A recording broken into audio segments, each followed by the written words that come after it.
गुरुर्ब्रह्मा गुरुर्विष्णुः गुरुर्देवो महेश्वरः गुरुः साक्षात् परं ब्रह्म तस्मै श्री गुरवे नमः तस्मै श्री गुरवे नमः तस्मै श्री गुरवे नमः सच्चिदानन्दरूपाय विश्वोत्पत्त्यादिहेतवे तापत्रयविनाशाय श्रीकृष्णाय वयं नमः श्रीकृष्णाय वयं नमः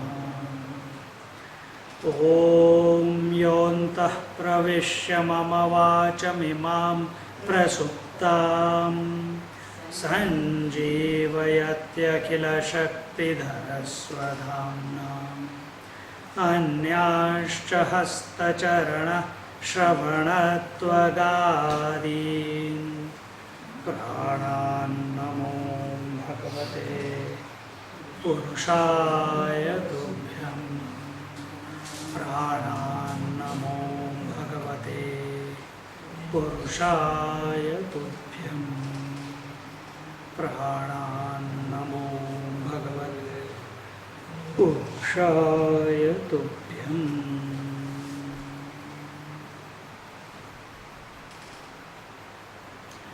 We have all come together to contemplate on the Narad Bhakti Sutras.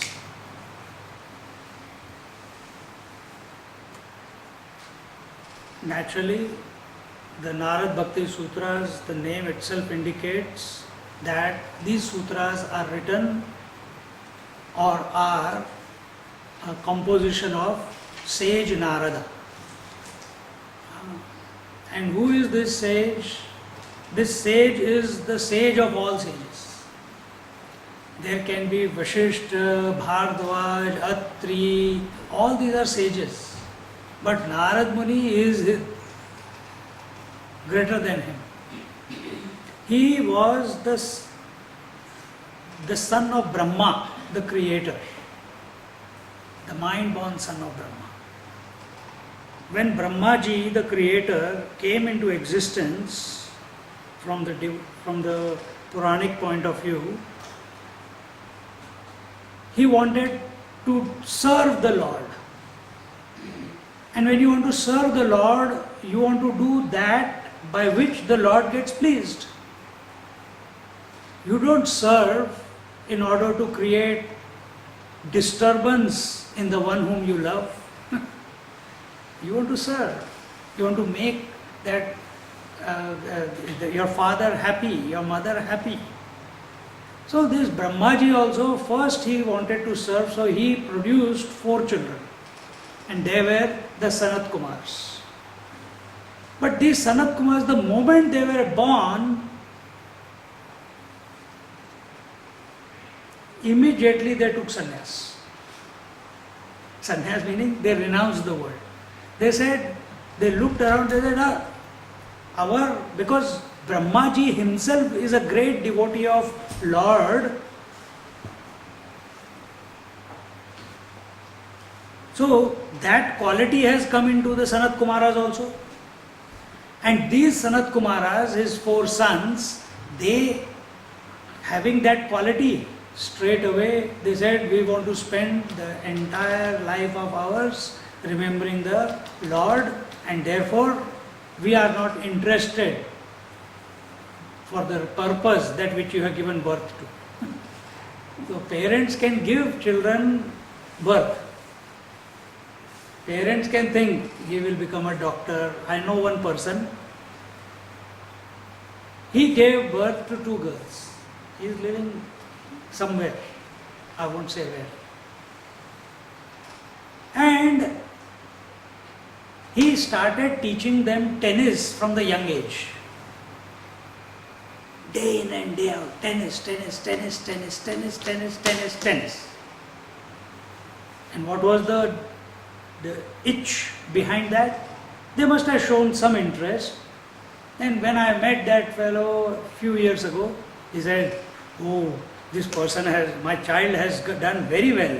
They have come into the school league, they have come into the state league. I think there is some future." I said, "What future?" "Nahi. Point is only if that child gets into the ATP circuit. Once you get into the ATP circuit, she will earn more money than I am earning right now. And then I can retire." But what happened? This was his wish. That's why he was slogging all the way for last 10 years. But that child came into year 11 and lost totally all interest in tennis. Brahmaji also was similar. He also created Sanat Kumar. He created 4 sons that they will expand. They will expand the creation. And Brahmaji's service to the Lord is to produce more and more creation as an offering to him. But the Sanat Kumars renounced. Then he said, "Okay, I'll correct my mistake." And he created Narad Muni, this sage Narada. This sage Narada got instructions from his 4 brothers. And after having got the instruction from his 4 brothers, he also saw, there is no purpose in going and getting involved in the world. So he also became the devotee of the Lord. And Brahmaji was now frustrated. The creator was frustrated. See, which creator we are talking about, don't get confused. There is one Parabrahma, there is Lord Narayana from devotional point of view, and then there comes Brahmaji, Vishnu and Shiva. So the principle of creation is Brahmaji, principle of maintenance is Vishnu, and the principle of destruction is Shiva. So that Brahmaji we are talking about. The one who is the principle of creation. So he got. Then, whenever a man gets frustrated, the woman comes to help him. So she says, who is the woman? Saraswati, the goddess of knowledge. She came and says, "Oh my dear husband, why are you getting frustrated? You have tried this, you have tried, why don't you make someone of your own image?" Then he made Manu and Shatrupa. So that story goes on, but we are going to stop at Narad Muni. Once Narad Muni was born, he is the 2nd generation now. What happened when you look at yourself? We are in this creation, every time what do we say? What will happen to this next generation? I don't know. They are totally lost the plot. Narad Muni was the 2nd generation. The father must be thinking, my first children, they were still okay. This 2nd fellow, he is also lost the plot. I created him for some purpose and he is doing something else. Narad Muni, on his part, if you take it from this story point of view, he became the greatest devotee of the Lord, even greater than the Sanat Kumaras. And he has free entry. He perfected himself to such an extent that he could go into any field of experience. He could go into the heavens, he could go to the various hells, he could go to the Rakshasas, he could go to the Devas. He has free entry into all the realms of this creation. And his purpose is only one. And that is, Yena Kena Prakarena, by whichever way you can, any way which way you can. James Bond movie. Any way which way you can. Bring the person closer to Lord Narayana. So whether it is Ravana, he goes and tells him, I think it is better you get tied by the tail of Bali. If it is Hiranyakashipu, Yeah, you must punish your son. On one hand, it seems that he is the trouble creator. But if you look at the whole picture of his life, anyone, it seems that he is creating trouble, but in the end, the one whom he goes and instigates, that person merges into the Lord. If Narad Muni comes into your life, understand the Lord is not far away. Once two people were meditating. One good meditator and one copy meditator, Xerox copy. And both of them were meditating and Narad Muni appeared. And he asked, "Arey, Lord Narayana has sent me. Tell me what is your wish?" The Xerox copy, he was waiting for the original to say something so that then he can make decision what to ask. So the original one said that, "I want to know when I am going to get realized. Please ask Lord Narayana." The Xerox copy said, "Ditto." Narad Muni went to Narayana, came back after some time. They were still meditating. Wake up, I got the message. Good news, good news. What is the good news? Same news for both of you. The number of leaves on this tree, that many number of lives you have to go through, and then you can enter into the Lord's sanctum sanctorum and be one with the Lord. The Xerox copy said, "I have already wasted my life doing tapasya for so many years. I don't eat, I don't drink, I don't travel, I did not get married, I don't have children. Everything I renounced to know the Lord, and so many more lives." Got up and went away. The second one, the original, he said, "What? Lord gave a specific answer. There will be specific number of leaves on this tree. That means my realization, God realization is guaranteed." And at that very moment that Lord has answered his prayer, he went into ecstasy. And the Lord pardoned him all the lives and appeared there and then and took him to Vaikuntha. Took him to the abode, his abode. So what is your intensity? To increase your intensity, Narad Muni comes.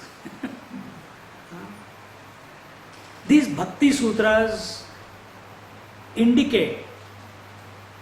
So what are Sutras? Sutras are a string of aphorisms.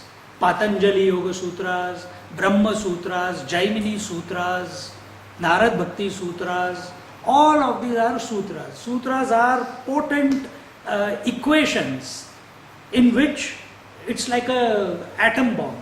If you start opening each of these sutras, there is a mine of information hidden in that. If you take just one sutra, Chitta Vritti Nirodha iti Yoga, suspension of the mind is equal to, suspension of thoughts is equal to yoga. Sounds very simple. But to explain what is Chitta Vritti Nirodha iti Yoga, all the other sutras in Patanjali Yoga Sutra are written. It's that expansion. Otherwise, Patanjali Yoga Sutra concludes in the very next sutra. Suspend the thoughts in your mind, and the next sutra says, Tada drashtuhu swarupe avasthanam. Now get established in your own essence. Then story is over. But then, as we are, don't understand what is being told, because we are not purified, we are not available, we are not ready, we are not single-pointed, and therefore, naturally the next question comes, what is chitta? You are asking chitta vritti nirodha. You are saying the thoughts in the mind need to be suspended. What is this mind? What is this thoughts? What are the types of thought that can trouble us? And then slowly it opens up. Similarly, here also, the first sutra is Athato Bhaktim Vyakhyasamaha. We'll look into it tomorrow, not today. So if we understand the first sutra in any of these texts, let it be Brahma Sutra, let it be Narad Bhakti Sutra, Patanjali Yoga Sutra, the answer is there in the very first letter, the very first alphabet, the very first syllable. Every Upanishad begins with Om. It is given there, but we are not available to it. So the teacher has to continue. But here we are talking about Narad Bhakti Sutra, and in this Narad Bhakti Sutra, the Narad Muni, another story goes about him, and that is that he was a son of a Shudra, a uneducated, uncultured woman, and he was born to, some people say he was born to Kanva Rishi, whose daughter was Shakuntala, famous character from the Kalidasa story. And there is, some people say he was the son of Kashyapa, also born of a Kashyap Rishi and a Shudra woman.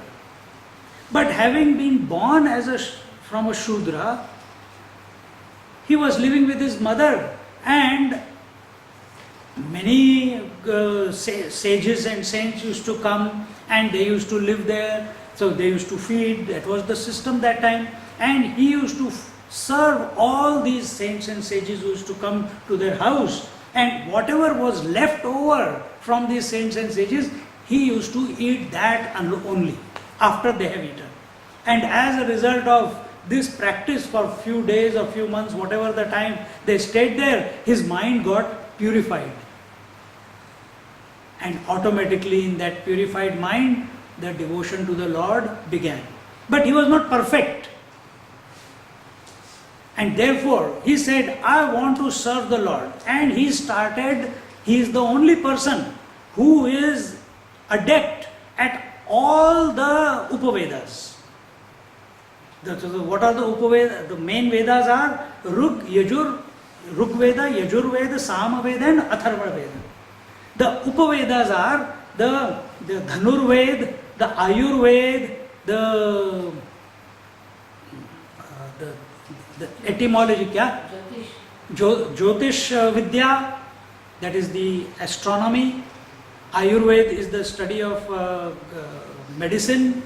Dhanurved is the study of the warfare and administration and accounts. Then there is another word is there, but I can't remember in Sanskrit, but that is to do with the Sanskrit grammar, etymology. And in that, through this, whether through administration, whether through Jyotish, that is astronomy, whether through Ayurveda, that is medicine, science, Vyakaran, whether through grammar, you can reach the truth. And in that Vyakaran also comes the various ragas and everything. And he became, as he was wanting to perfect in every field that was available there, he became, in his next life, he became a Gandharva. Gandharva is a celestial musician.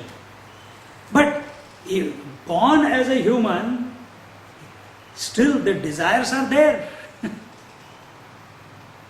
But his love for the Lord did not become less. He went through those, whatever the desires were there, he surrendered everything that he had in life after life after life after life, perfecting every sphere of learning as an offering to the Lord. And eventually he is the creator of the perfect instrument called Veena. You have Veena at home, na? No, someone had. In Sydney I saw in someone's house. It has got two, it's like a sitar, but sitar has only one hollow on one side. This has both sides, one small and one big. And he is always carrying that with him. the perfect instrument. Lord Shiva, when he sings, he only uses that veena. He doesn't use anything else. Yes, he has damru and all, but when he gets into the mood, if you see Devon ke Dev Mahadev, he uses that veena. And in this way, the various, in this Narad Bhakti Sutra, there are 84 sutras, and the various sutras have been categorized into 10 chapters, and each chapter, the first one is talking about Parabhakti, the transcendental devotion. Then the second chapter talks about what pure devotion means to us, how it should be practiced. Then aids to this pure devotion. What are the aids that we can have in our life and which can be cultivated, inculcated in our life, so that that divine love, which is always, starts emanating to us and through us. Then the next chapter talks about who is able to get to this divine love. And it is told that only that person who has crossed the Maya, crossed the Prakriti, crossed the nature, the identification, the slavery to this creation, the slavery to the Sattva Rajas Tamas, the slavery to this body, breath, mind, intellect, equipment, both at the individual and the totality level, is alone qualified for being to whom this devotion is revealed. And this devotion is not just only singing and chanting and going into ecstasy. This Parabhakti, this transcendental devotion is equal to knowledge, is equal to wisdom. Not knowledge at the level of mind, but it is what a Vedanti goes through the inquiry and comes to establish himself in the self exactly the same way. Narad Muni has gone through conquering each one of his identifications, conditionings, and eventually merged into the feet of the Lord. And that devotion that he has is equal to the realization in Vedanta.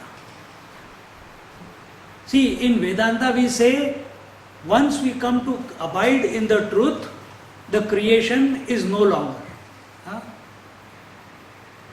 In devotion we say, when the Lord comes, the Lord says, what do you want?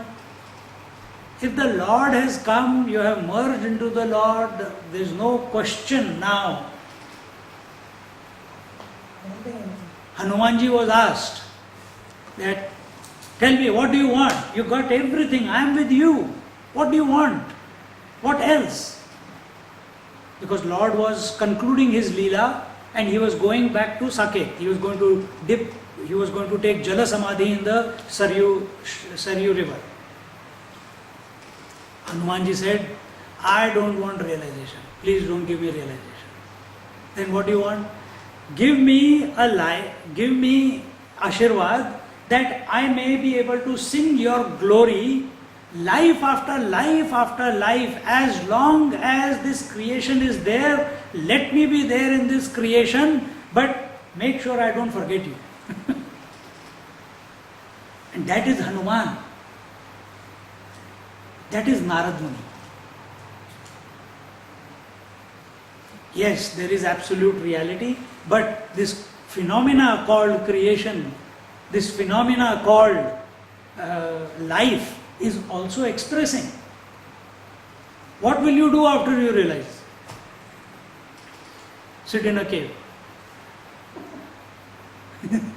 Nothing to do. Alright? Then if someone comes and touches you, marunga, get away from me. If someone, you are sitting in meditation, realize, sitting in meditation, Swamiji, please tell me an answer. I have got a question. Get away from here. Today we are seeing, just before coming, Akkalkot Maharaj. You have heard of Akkalkot Maharaj? He is the Dattatreya avatar in Akkalkot, near Gangapur. We went, Akkalkot. Huh? And he is standing there and he is saying, having realized now what to do? Nothing. All he keeps chanting is the name of the Lord. That's all you can do. Because if you don't do that, while life is still expressing, the world is tempting enough to enter into your mind and take you back into the world. And therefore Hanumanji said, please make sure I want to serve you by being in this creation till this creation is there, but please bless me that I do not forget you ever. Narad Muni did the same thing. He went through life after life after life, learning everything that there was to learn. And that he did not learn to increase his ego, that hey, I am a great adept at music, I am a great adept at Jyotish, I am great adept at healing, I am great adept. No, he was doing all this as an offering to the feet of the Lord. All this to the feet of the Lord. So what do we learn from this in our life? That as long as we are living, as long as life is expressing, never sit silent. Life will not allow you. And if you sit silent, stagnant water stinks. You must keep flowing. The mind must keep flowing. How it must keep flowing? Do whatever is needed to be done in your life as an offering to the Lord. Then the 5th chapter talks about the different kinds of love. What is the supreme love? What is the secondary parabhakti and aparabhakti? Then chapter 6 talks about how to practice this love in your life as a sadhana.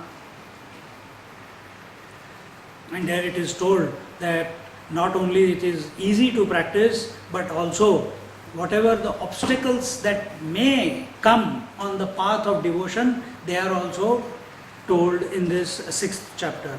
Then in the 7th chapter, a person who has gone through these 6 chapters in his life as a practice and has been inculcating these values within himself, he becomes a sage. So who are these people? Therefore, the glory of the sage is given by enumerating the glory of the path of devotion and also the glory of all those people who have perfected devotion in their life. That is told in this 7th chapter. Then in the 8th chapter, again, obstacles on the path of devotion and their remedies are given. And here, what are the things to be avoided and what are the fixes that need to be practiced, that is being told. Then in the 9th, after having done, so 2 things happen in the 8th and the 7th and the 8th chapter. You have the devotion has been gained and obstacles have been removed, because without obstacles devotion won't come. Then once this has happened, what is the fruit of devotion? That's the 9th chapter. And what is the greatness of this supreme love? Until unless that is, if your experience is not synchronizing with the love transcendental as explained by the great masters in their experience, then we are going wrong somewhere. And the last chapter, who are these teachers of this transcendental love? They have been, they speak and they say that they give you their techniques. What did they do in order to get to where they are today? And in this way, the entire 10 chapters with 84 sutras, the Narad Bhakti Sutras have been broken up. And the sages say one thing, and that is, anyone who puts his attention on what is being told, on the divine feet, on the divine name, or the divine thought, or the divine being, attainment of that divine, attainment of that love is a sure thing. And it is not that it will come after millions of years. Just as I told you in the beginning of that story, that original meditator, he was not discouraged because so many number of lives are that many number of lives I have to live. Each one of us has so many number of lives to live, isn't it? But how do we bypass?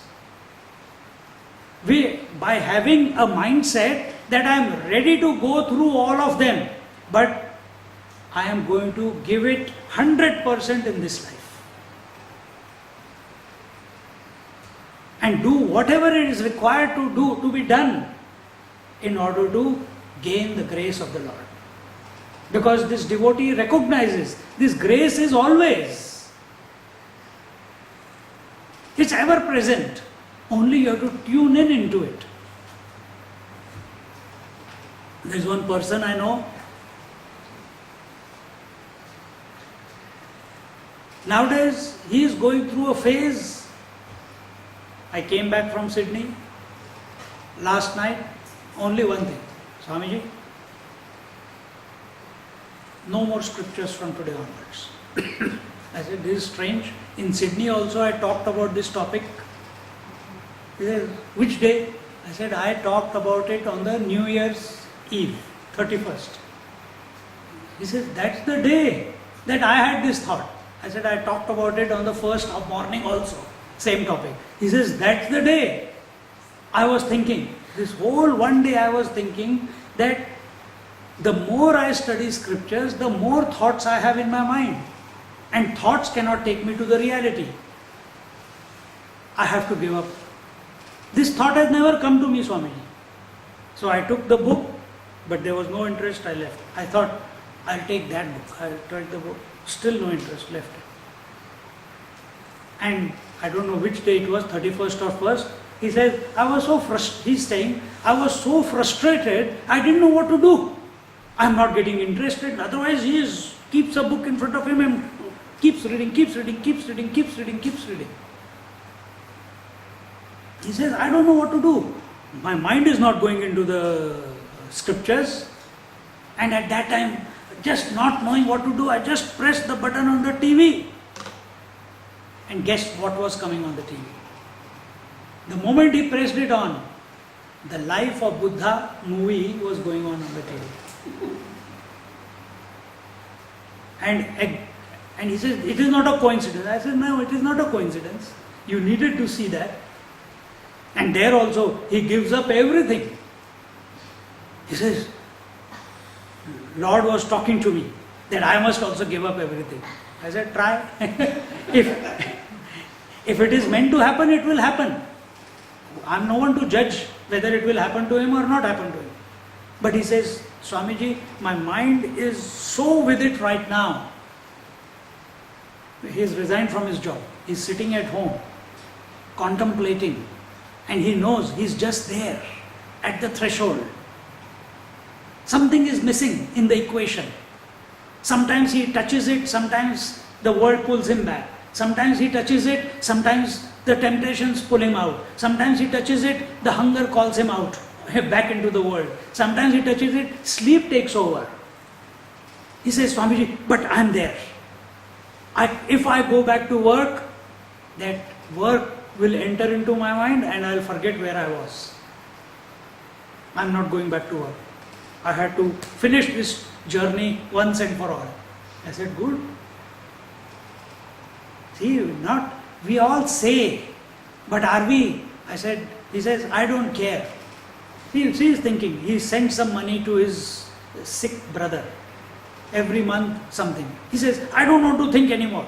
Today I am going to transfer for what I have to give him for the whole year, so that for 1 year I don't have to think that I have to send money.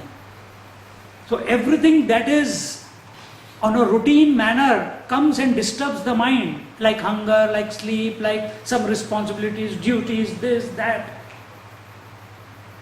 Before it was work, work gone.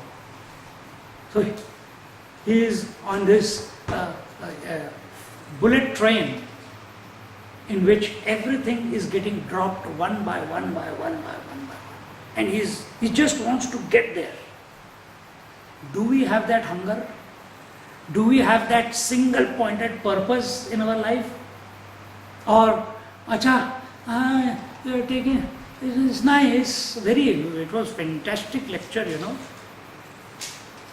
What beautiful verses Narad Muni has written. Narad Muni has written. What have you done about it? Have you written anything? Apart from Christmas cards.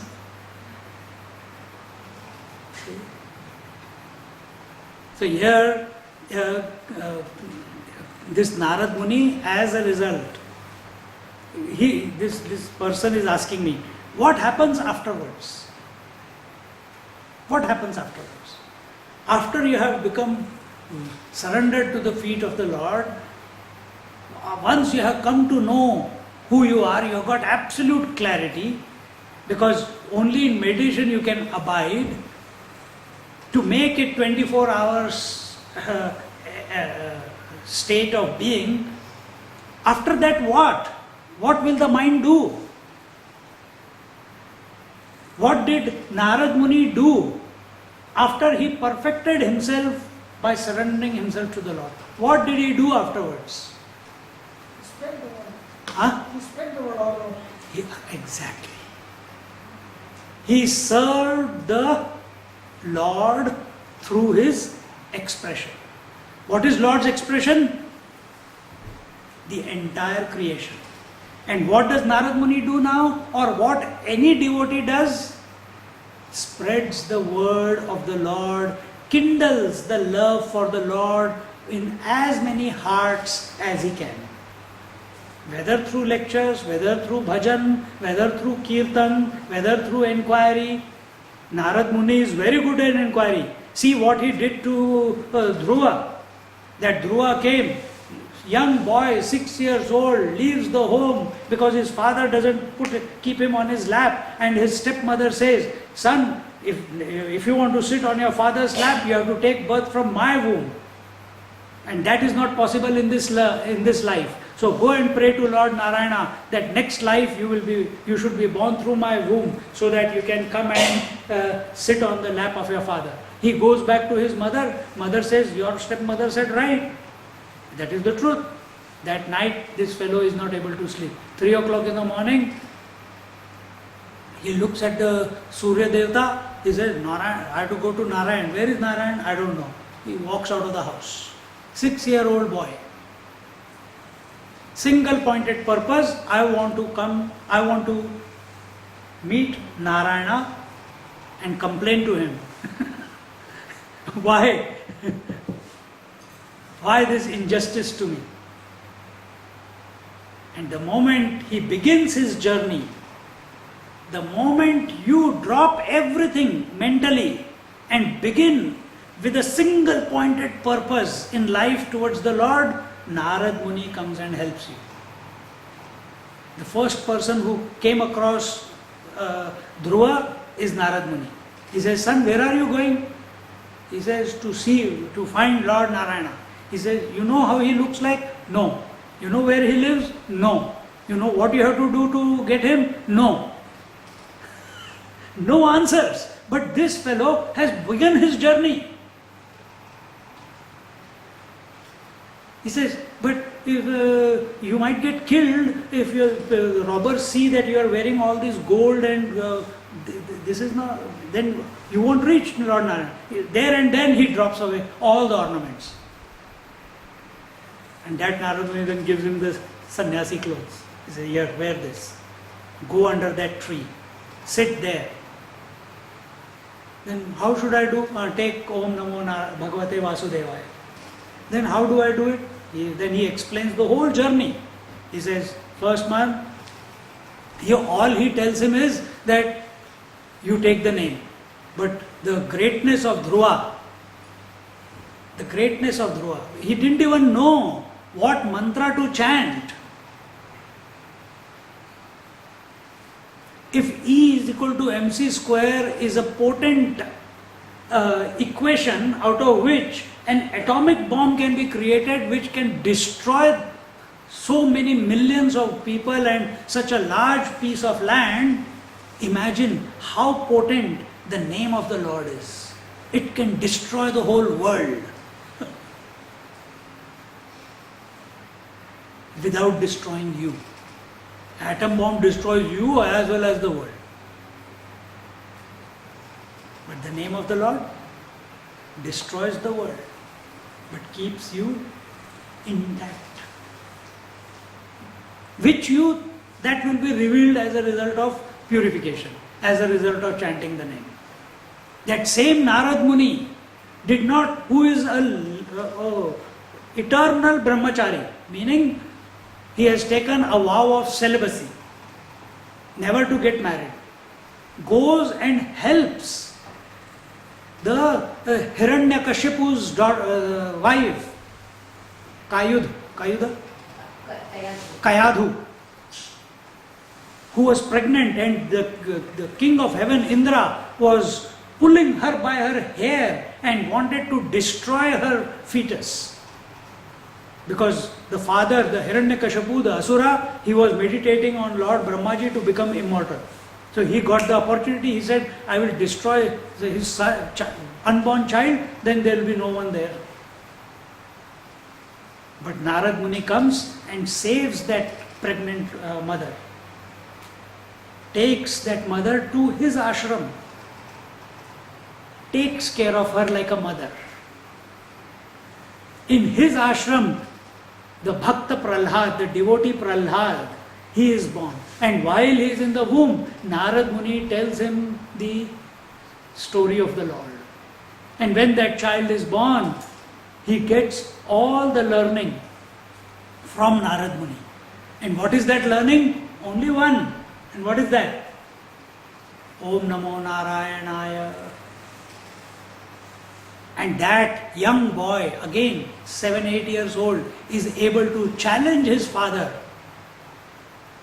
Not in a mood of antagonism, but he tries to bring to his father's mind that you are also a product of that same Lord. That Lord is expressing through you alone, as much as he is expressing through the entire creation. He is the material cause of you. And the moment he used to hear that Vishnu is inside me, as me, yuck! Because he had so much animosity towards Vishnu, because Vishnu had killed his elder brother. So that revenge was there in his head. And because his own son is not thinking like him, he is not thinking that his father is the Lord of the world, he started committing atrocities on his own son. But this child, 7-8-year-old, only with one support, Om Namo Narayanaya, Om Namo Narayanaya, was able to come unscathed through all the challenges that his father threw at him. And in the end, that same Narad Muni comes to Hiranyakashipu. He says, your time is coming close. What if all these ways of killing your own son, you have tried and you have not been able to kill, and now as your son grows up, or one day his mind changes, my father tried to kill me, now I must take revenge. And you know you have not been successful in killing your son. So he is stronger than you.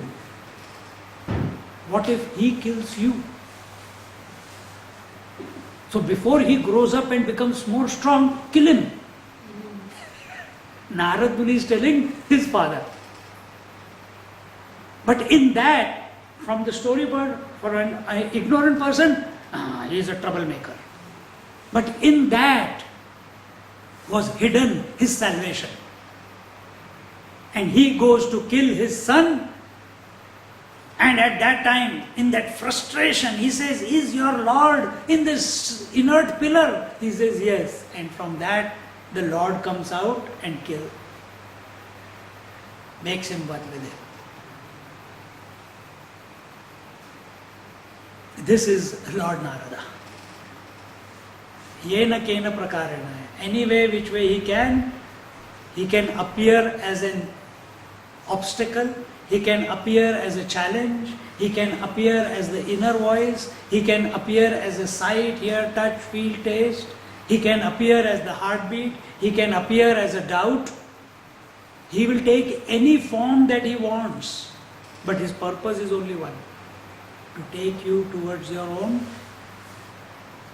essential nature, the divine nature. And in this way, Narad Muni, he is the same Narad Muni who came to Maharishi Vedvyas. We all know who Vedvyas is, the one who wrote the various Puranas. All the 18 plus 18 Puranas, he expanded. Vedvyasji was, it is said in the story, you can look at it this way. We should not think that way, but he was a Vedanti. He had compiled all the Upanishads, the Vedas, and the way we know them today, Rigved, Yajurved, Samved, Atharvaved, it was the compilation of Maharishi Vedvyas along with the various teachers available at that time. But Maharishi Vedvyas, having done that, written Mahabharata, still was feeling empty from inside. There is something missing in my life. Something missing in my life. I have gained everything. I understand what the self is. I have compiled all this together. I have written so many things. But I have written the various Puranas. But something is missing. I don't know what is missing. At that time. So remember one thing. Even at this time when Maharishi Vedvyasji is thinking that something is missing in my life, even though he knows what the truth is. So he is the truth. So who is feeling that there is something missing? Is it the self? No. Then it is the mind. Mind is feeling. It is saturated with the knowledge of the scriptures, the Vedas. Still it is feeling something is missing. And at that time, Narad Muni comes and he says, I know what is missing in your life. You think you know everything.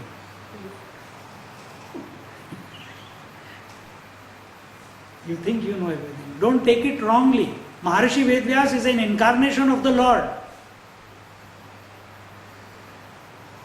But all these things, dialogues are told so that we benefit from them. Otherwise, how will the story come to us?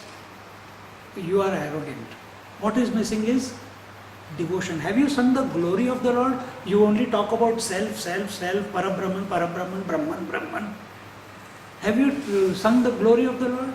He says, yeah, I have written so many Puranas. He says, no. You have to write the Bhagavad Mahapurana, which is the ultimate glory. But I don't know. He says, wait. And what he had learned from his brothers was the Chatushloki Bhagavad. That Chatushloki Bhagavad, in 4 verses, he tells the Maharishi Vedvyas. And then Maharishi Vedvyas at that very moment feels so thrilled. And his name is Vyas. Whatever he gets, he has the ability to expand. And he starts expanding it from his memory. Because the Lord was ever. Lord is not for the self. Lord is for the mind. And mind is it temporary or eternal? Huh? Is it temporary or eternal? Mahatma ji? Temporary. Okay. Huh? Say again? It's essentially consciousness. No, we are not going into Vedanta. Is mind eternal or temporary? Temporary. What about God's mind? I don't know, I wish I knew. Ah, Part of total mind. so is God eternal or temporary? Ah, eternal. Who knows God? The mind. So mind is eternal or temporary? It's too mathematical. Ah, This this is Narad Bhakti Sutra. I told you in 2 lines.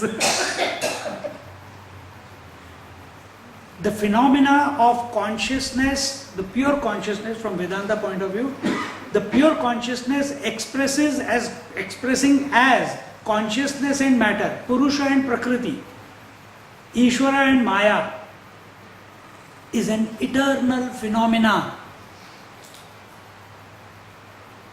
So Purusha Prakriti at total level, God, Ishvara and Maya. At individual level, consciousness and matter. So we are not coming here to the individual level, because individual is already included in the total. A wave is already included in the ocean. So this Purusha Prakriti phenomena is eternally going on. And that Purusha Prakriti or Ishvara and Maya is the total mind. So total mind is continuously, relatively it is eternal. Individual mind, yes, it can end. A wave can end.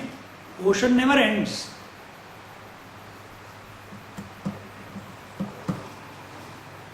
We are not talking about self here.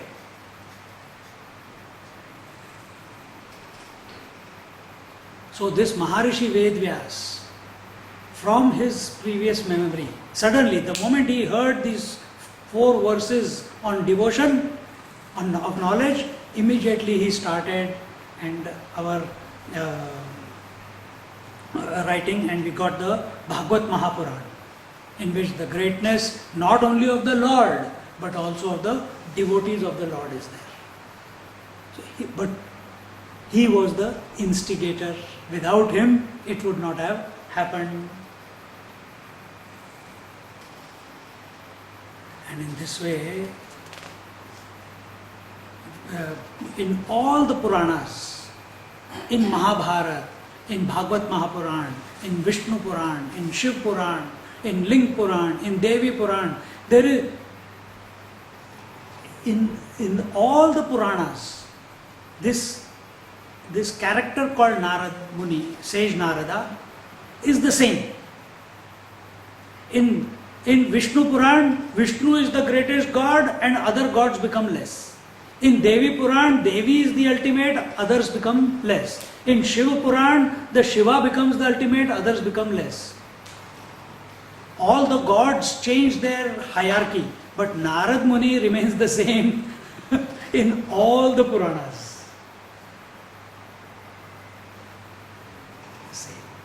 It is that inner voice within us which is continuously guiding us as conscience towards the divine theme, towards truthfulness,